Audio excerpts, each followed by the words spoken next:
how to deal with repeat offenders inside your business. We held a webinar last month, and the topic was how to use the F word at work. The F word being feedback.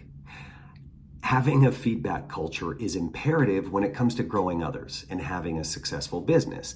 And it often shocks me how fragile many cultures are when it comes to feedback. It's like feedback offends people more than the regular F word inside the walls of many businesses. And a question from one of our participants was, how do I deal with repeat offenders? Those people who continue to deliver unsatisfactory results despite your attempts to correct it. And the easy answer is to simply fire them, replace them, and finally get someone in the role who just does what they're told. Now, the problem with this grass is greener approach is that after you finally get rid of that repeat offender and you get someone new into that role and the beautiful honeymoon period burns off, you then realize that the new person you hired becomes a repeat offender, just like the last one, because the person who hired and onboarded them hasn't changed their approach, and that's you. So before you label them a repeat offender, make them the problem, ask yourself, in what ways are you infecting the problem you're complaining about?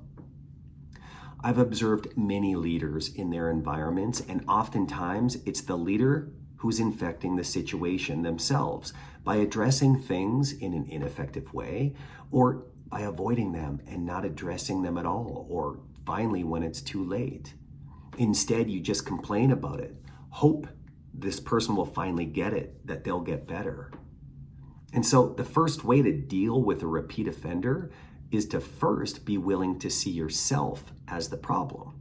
If you start there, then you've got a chance.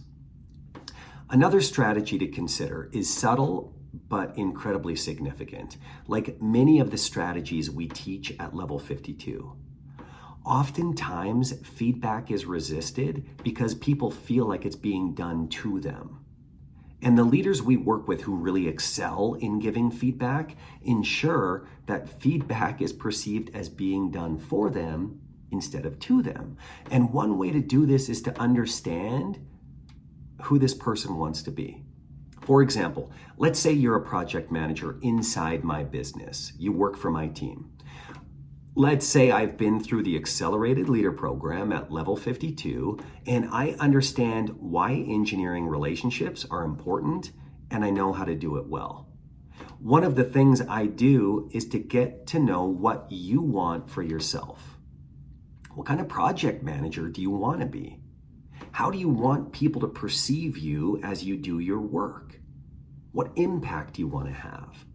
I ask you all of these great questions to help you see who you want to be inside my business. And then I simply ask you, what do you want me to do if I see you straying from this vision, not delivering this kind of impact? This creates the context around giving feedback.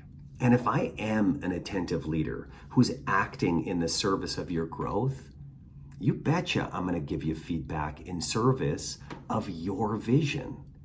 Because if I do it for you, then it's not being done to you, and you reduce the likelihood of becoming a repeat offender.